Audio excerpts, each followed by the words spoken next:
कैसे हो बच्चों। तो चलो आज की क्लास शुरू करते हैं। हमारा टॉपिक चल रहा था कीट एवं व्याधियों का जैविक नियंत्रण, जो कि हमारा पूर्ण हो चुका है। आज हम बात करते हैं टिकाऊ खेती के बारे में। टिकाऊ खेती, सामान्य जानकारी। सबसे पहले हम टिकाऊ खेती की सामान्य जानकारी के बारे में बात करते हैं। तो देखिए, जिस प्रकार से लगातार जनसंख्या में बढ़ोतरी हो रही है, तो बढ़ती जनसंख्या को देखते हुए सीधी सी बात है कि अधिक खाद्य पदार्थों की आवश्यकता पड़ेगी।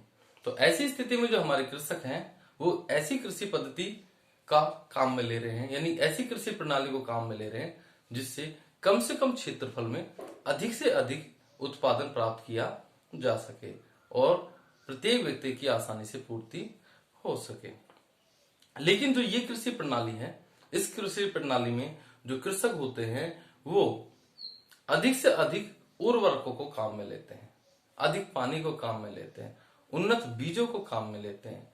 इस वजह से उत्पादन तो अच्छा प्राप्त हो जाता है, लेकिन दूसरी ओर जो मृदा है, मृदा की जो स्थिति है उसमें हानिकारक प्रभाव पड़ता है। देखिए, मृदा की लवणीयता बढ़ती है। मृदा का लगातार दोहन करने से, उर्वरकों को काम में लेने से मृदा की लवणीयता बढ़ती है। साथ में मृदा की तीनों दशाएं, भौतिक दशा, रासायनिक दशा और जैविक दशा में क्या होता है, गिरावट आती है।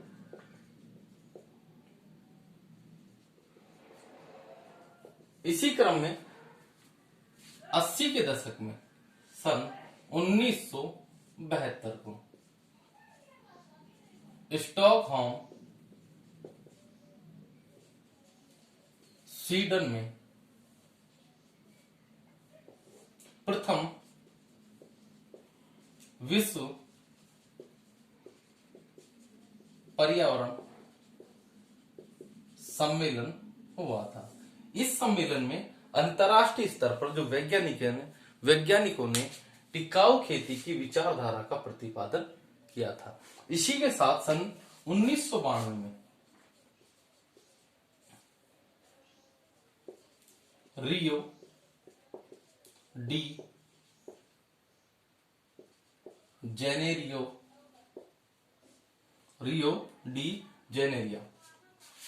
ब्राजील में दूसरा विश्व पृथ्वी सम्मेलन हुआ था। इस सम्मेलन में अंतर्राष्ट्रीय स्तर पर वैज्ञानिकों ने कृषि से कुछ ऐसी तकनीकों को जोड़ने का प्रयास किया, यानी कि जोड़ दिया, ताकि हमारा जो वातावरण है, जो पर्यावरण है और जो पारिस्थितिक तंत्र है उसका संतुलन बनाया जा सके और जिसका लाभकारी परिणाम हमें अनंत तक देखने को मिले, यानी कि आगे तक देखने को मिले। तो देखिए, अब तक जितना पढ़ाया है इसमें बार बार मैंने टिकाऊ शब्द का उपयोग किया है। बात यह आती है कि वास्तव में टिकाऊ शब्द होता क्या है। तो देखिए, टिकाऊ शब्द के मैं शाब्दिक अर्थ की बात करता हूं। तो देखिए बेटा, टिकाऊ शब्द का या टिकाऊपन का शाब्दिक अर्थ होता है किसी घटक की उत्पादन क्षमता को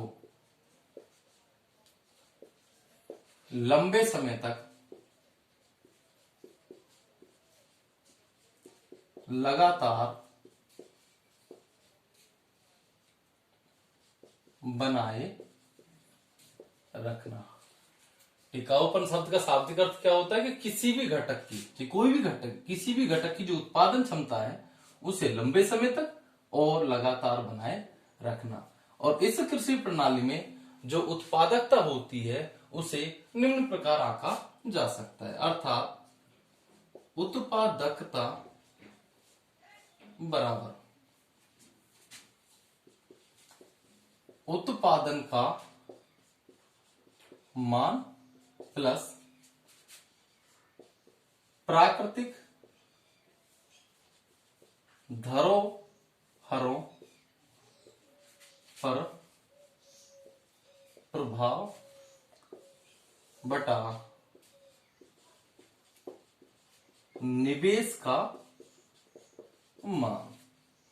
इस प्रणाली में उत्पादकता को किस प्रकार से आंका जाता है? इसे उत्पादन का मान प्लस प्राकृतिक धरोहरों पर पड़ने वाला प्रभाव। इस उत्पादन का प्राकृतिक धरोहरों पर, प्राकृतिक संसाधनों पर किस प्रकार का प्रभाव पड़ रहा है? हानिकारक प्रभाव पड़ रहा है या लाभदायक प्रभाव पड़ रहा है? और बटा निवेश का मान। ठीक है, तो चलिए अब हम बात करते हैं टिकाऊ खेती की परिभाषा की, कि टिकाऊ खेती हम किसे कहेंगे।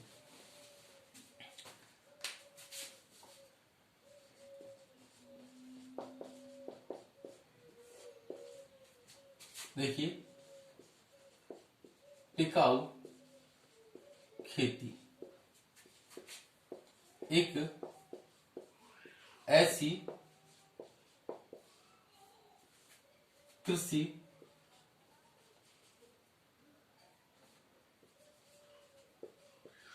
पद्धति है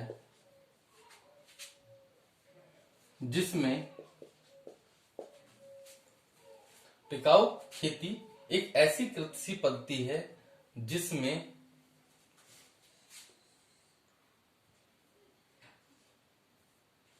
प्राकृतिक संसाधनों का विशेष प्रबंधन किया जाता है, जिसमें मानव आवश्यकता की पूर्ति हो सके, पर्यावरण में सुधार हो सके तथा प्राकृतिक संसाधनों की रक्षा हो सके। तो टिकाऊ खेती हम किसे कहेंगे? टिकाऊ खेती एक ऐसी कृषि पद्धति है जिसमें प्राकृतिक संसाधनों का विशेष प्रबंधन किया जाता है, यानी कि उचित प्रकार से प्रबंधन किया जाता है, जिसमें मानव आवश्यकता की पूर्ति हो सके, पर्यावरण में सुधार हो सके तथा प्राकृतिक संसाधनों की रक्षा हो सके। ठीक है, चलिए अब हम बात करते हैं टिकाऊ खेती के मानकों की, कि टिकाऊ खेती में कौन कौन से मानदंडों को काम में लिया जाते हैं, टिकाऊ खेती के कौन कौन से मानक हैं। इसमें प्रश्न भी बनता है, टिकाऊ खेती के मानक लिखिए। ठीक है, तो देखिए बेटा, टिकाऊ खेती के 3 मानक है, जिसमें पहला आता है दक्षता,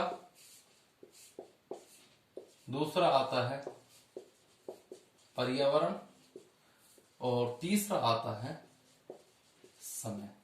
तीनों का डिटेल देख लीजिए। देखिए, यहां पर दक्षता से मतलब यह है कि हम किसी भी संसाधन का यदि उपयोग कर रहे हैं तो उपयोग करने का तरीका ऐसा होना चाहिए ताकि उस संसाधन को दक्षता से काम में लिया जा सके और उसका परिणाम हमारे लिए लाभदायक रहे। यानी कि कम से कम संसाधन का उपयोग करके और अधिक से अधिक उससे लाभ प्राप्त किया जा सके, ये कहलाता है संसाधन को दक्षता से उपयोग में लेना। दूसरा है पर्यावरण। ठीक है, ये सब आपस में रिलेटेड चीजें हैं।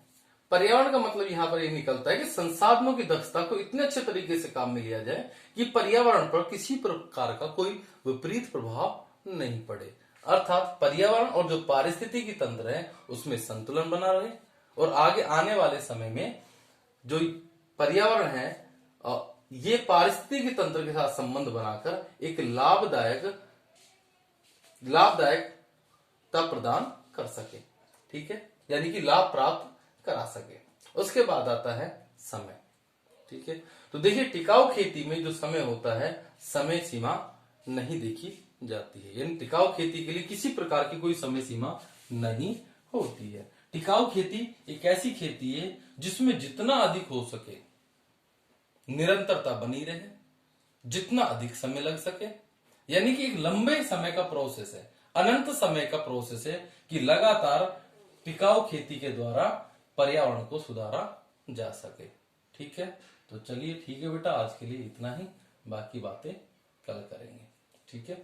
चलिए मैं एक बार फिर रिपीट कर देता हूं। टिकाऊ खेती के मानकों के लिए दक्षता, यानी कि प्रत्येक संसाधन को दक्षता से काम में लिया जाना चाहिए। पर्यावरण, यानी कि दक्षता से काम लेने के पश्चात पर्यावरण और पारिस्थितिक तंत्र में एक अच्छा संबंध होना चाहिए, एक अच्छा संतुलन होना चाहिए, ठीक है, जिसका लाभकारी मूल्य हमें अधिक समय तक मिल सके। और तीसरा है समय। तो टिकाऊ खेती में जो समय होता है, समय की कोई सीमा नहीं होती है, कोई बाउंडेशन नहीं होता है, यह तो अनंत समय के लिए